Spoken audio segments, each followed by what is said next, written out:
Hi everyone, I'm so excited to be shooting with my best friend and life partner, Anthony. We just wanted to share what works for us. We've been married almost 14 years, right? Almost 14 years.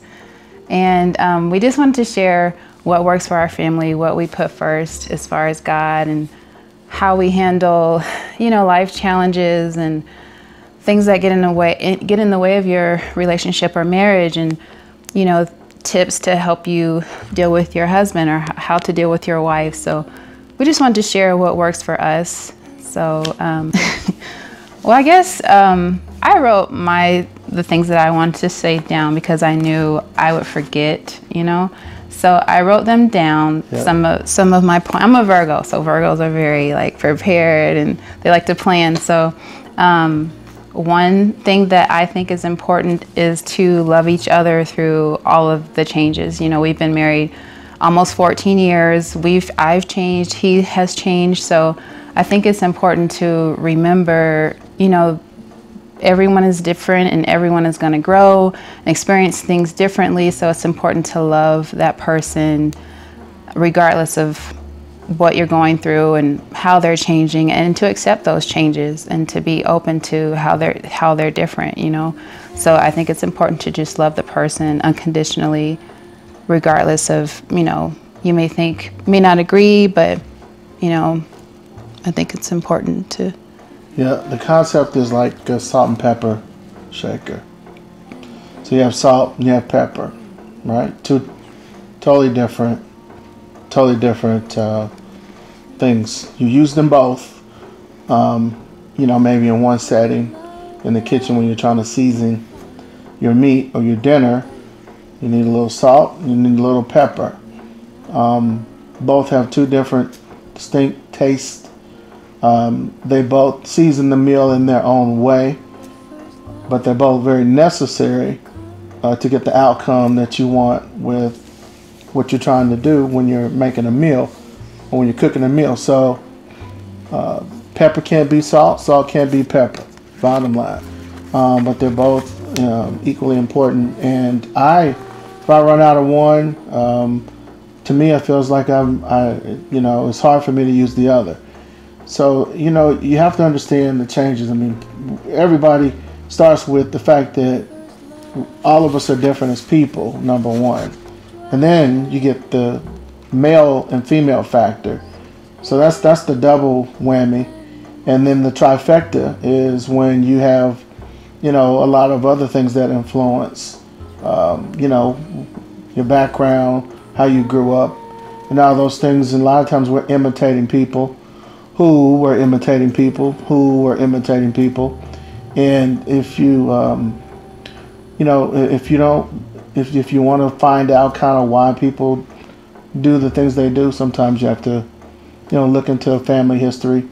It starts with looking at yourself, though. I mean, before you start pointing the finger at why they do what they do. I mean, I can, go all the way back and see how my granddad, my great-granddad, my granddad, and my daddy, how they all were. So it kind of gives me a little bit of a, understanding as to why we do what we do, and the same thing with her family. Kind of interesting. Yeah, and another point that I think is important is to let go and to forgive. When you guys argue, don't hold on to it, and come up with a solution and compromise. Don't go to bed angry. Never let the sun go down with you guys both being angry. Figure out a way to fix your issues. Talk it out. Talk all night if you have to. We've had nights like that where we're just not agreeing on something, and you just have to talk it out, and you both have to be in that same mindset to want to do that. So I think it's important to always communicate your issues and to let it go. Even your past issues. A lot of, I've had trust issues from bad relationships, and it's important to let those things go because it affects your current relationship. So I know it's tough because I experience it. So letting go, forgive those that have hurt you in the past, and even your husband or your boyfriend or your wife or your girlfriend. Forgive them, let it go, squash it, I'm usually up doing most of the talking. I'm sleepy. Can I go to sleep now? No. Are we done? No, he talks. Are we done here? No. Can I go to bed? I've learned from him, in the beginning of our marriage, he, was the one that would always want to communicate and talk. And I was the one that would get quiet and wouldn't want to communicate. But he has taught me, to communicate. And I have to give him a lot of credit for how long we've been together. I've learned to communicate and talk through your issues. I had a problem communicating a long time. Everybody in my family, y'all know it if you look at this video, we're very loud people. So sometimes how you communicate is important too. I mean, some people, they shut down automatically. If you're not, you have to approach it from I've gotten better. You have to take it and cut it up and go soft. And every argument sometimes doesn't like you lose if you bring it up. And if your objective is to win the argument, everybody loses. So I think one of the biggest challenges happens to be people and other things like around you. Like most arguments you're going to learn, they happen because your mother-in-law said something and she didn't like it, or your brothers or sisters, or mainly friends or other people, and your children, like especially kids, kind of so the debate comes in how to handle the situation. We were cool at first, me and her, and then somebody does something off the charts. Right away, we got to kind of negotiate how to handle that. And I'm not always a really good negotiator. I jump right in and handle it. And I would say 80% of our issues or arguments are outside sources: the kids, finances, just time, getting work done. It's not us per se, it's more of all of the issues that come with life.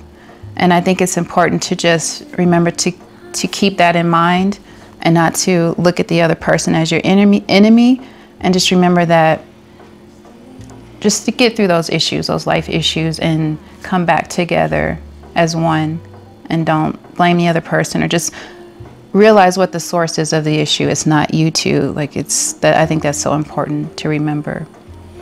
Until you learn how to figure out that, the common denominator of every problem relationship I've ever been in is that I was in those relationships.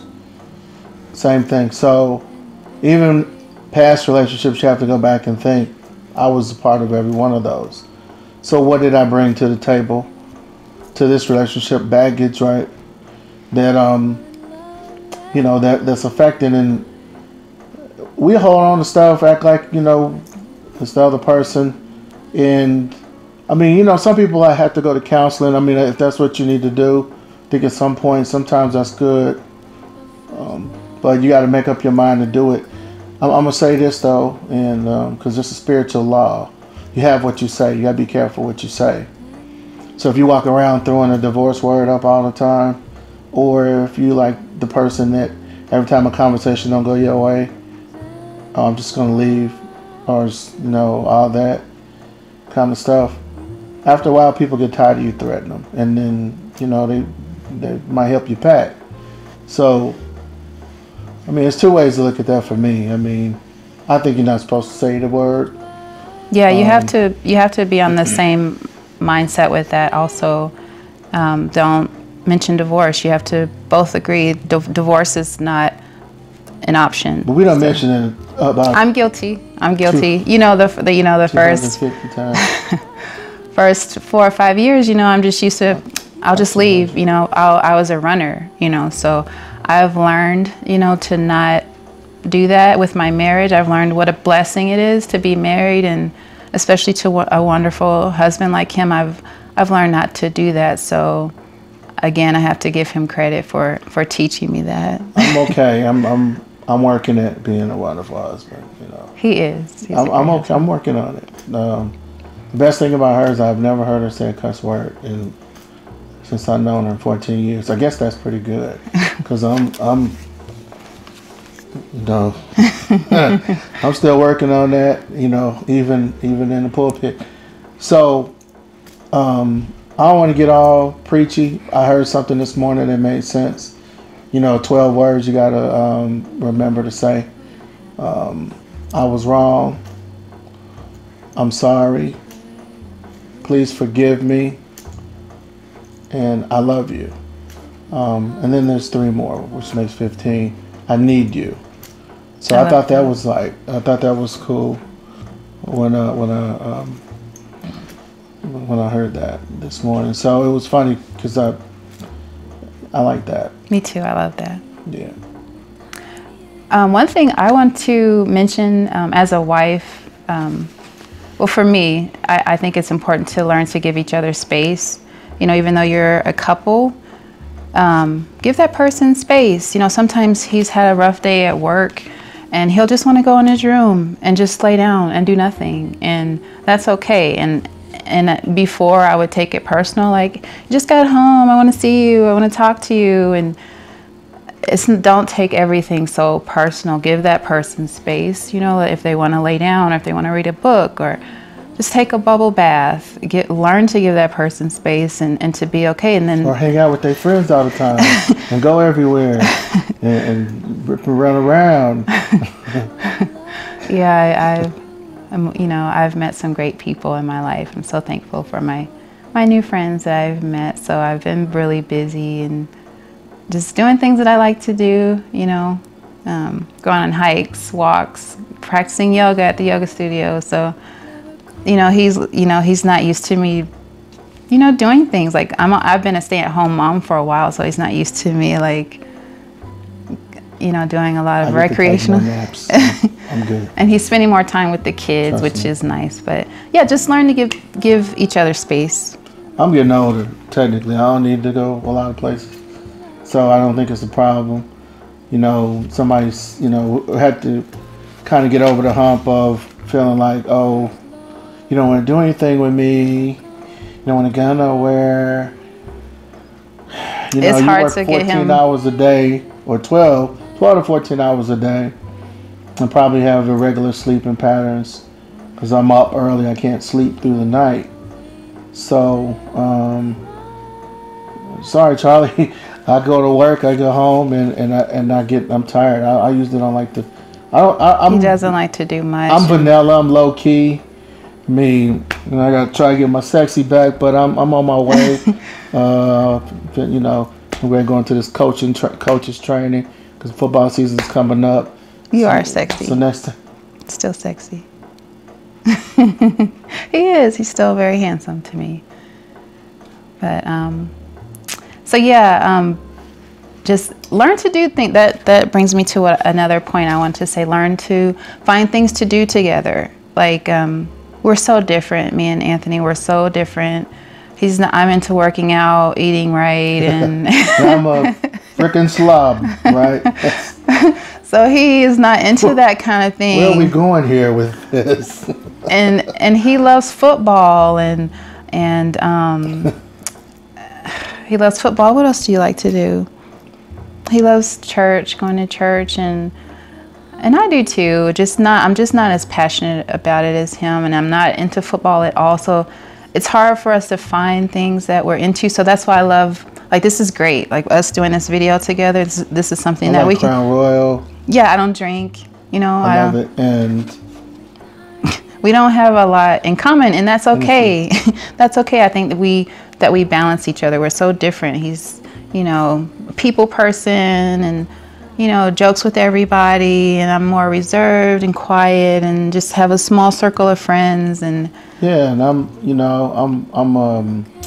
what do they call that? I tip big. I give. I'm a big giver. Yeah, I'm not a big tipper. Stingy.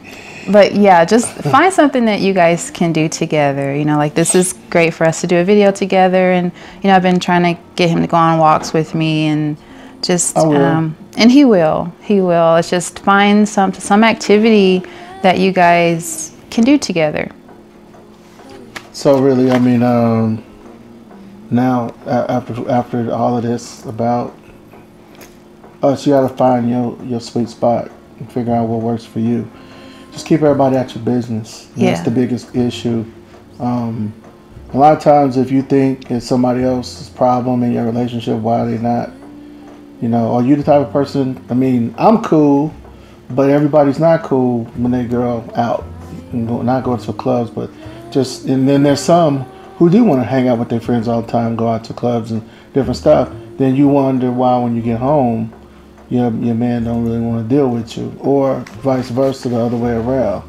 You know, especially if you know you leave the house dressed like a little hooker, and then you come home and you dress like Aunt May. So you know look. You know, you can mix it up. You can, you know, she don't dress like that, but no. I'm just saying that there's people who do that. And so, you know, dress up nice at the house, you know, for your dude. Yeah. And, you know, it's kind of heavy in the media. Everybody's beating up on men and stuff. But you better be glad if you get one, and you better be glad if you get a good one. Because there ain't many of us out there that's willing to do the things that we do. And as far as everybody out there talking about, you know, I'm independent, I can tell you can be independent inside of a relationship. You don't have to like diss the other. You know, we don't have to be disrespectful to a woman for me to feel good about being, you know, an independent man, or she didn't have to be disrespectful to a man. Yeah. I think you guys got some of you guys got the message all wrong. That's why you keep getting them busters, because you treat them like one. So. Yeah, and I was going to talk about as a wife, and you can maybe give some suggestions on being a good husband. But I like. Long ago, we still. No, okay. Just this really quick. I can make a separate video on this, but no, I wanted to talk about Proverbs 31 woman, the virtuous woman, and I think it's such a great example of the kind of wife that you should be. And I just wrote down. I'll be really quick. Just wrote down some quick pointers on ways to be a good wife. And I think that's first, having faith in God, serve God in all things that you do, respect your husband, be respectful to your husband. Yeah. Be a good mother, nurture your children, love your children, teach your children in the ways of God and the ways that you want them to be raised. Health, you know, have a healthy life. Whip your kids in private, not in the store. Have a healthy lifestyle with you know, your family. Try to, you know, feed your family a healthy meal. Service to others, you know, serve your husband, you know, serve your children, the community, do things like that. Finances, save, put money away. I go for all of us. Men too. Yeah, save your money, work, be diligent, have a goal for the day. Every day, have something that you want to get done around the house. Be productive. Get up early. Read your Bible. Exercise. Work. Just be diligent and get things done. And then beauty, like he was saying, keep yourself up. Look good for your partner. You know, look good for your husband. So those are just some things that I wanted to say are important to be a good wife. You know, I think those. And it goes for the husband as well. But did you have any? In 2017, we bringing the stomach back, baby. You know what I mean? Nah, just everything she said. And so yeah, you know, I doing these type of videos, you know, you get people who gonna. I'm not saying we got it together. I mean, we might argue soon. We turn this camera off, but that's not the point. The point is, 14 years later, we figured out a way to make it back on this couch. And talk about stuff. So however you do it, you do you. I'm not trying to tell you how to do right. Each relationship, this is what works for us, you know. You know what I'm saying? And when you get a chance to, when y'all finally do, knock her off, boy. That's what I was going to talk about that. Sex and intimacy. I was going to talk about that. I think that's so important. You know, sex and intimacy. Like I know as a wife, usually it's the husband that's, more sexually. Yeah, they sleepy a lot. Yeah, we're tired, cleaning the house, taking care of the kids, and whatever else you have to do. You at the end of the day, you're tired. So I think it's important as a wife, always, even if you're tired, you just want to go to bed, just find it in you to be there for your husband. Be there if they want to be with you, be there. Don't deny yourself. Don't deny him of you, because you said that. Yeah, now y'all got this on camera. Right? Don't deny your husband, because I think that creates issues when you don't have sex with your husband, when you deny him constantly. No, I don't want, I'm tired. No. They start thinking of things, and men are very visual. They start looking, and you always want to satisfy your husband sexually. So that's goes important. Both ways. Make sure when they pitch the ball, knock it out the park, baby. Yeah, and even when you're busy, like schedule, you can even schedule it. I mean, we've done that in the past. When you get busy, you can schedule it. Like, okay, Wednesday at 10 o'clock. I don't think I've ever missed an appointment. Yeah, it was fun. It was something to look forward to, and it was fun. So even if you have an issue with like making time, write it, like schedule. I know it sounds crazy, but it works, and it's fun. It's like something to look forward to. So even if you have to schedule your time together in bed, then do that. Now, this is long. If it was me looking at this for somebody, I probably wouldn't look at this much footage. If you happen to have looked at all of this, God bless you, right? Yeah. But I'm done, really. Yeah, I don't have anything else to say. So I wish you. I'm gonna drop the mic. I want to wish you much success and many blessings in your marriage or relationship. And I pray that you stay together for a long time and find happiness together, and learn to be one in all your differences. Learn to be one, and don't let all the outside issues separate you. Boom. Mic drop. Peace. Peace.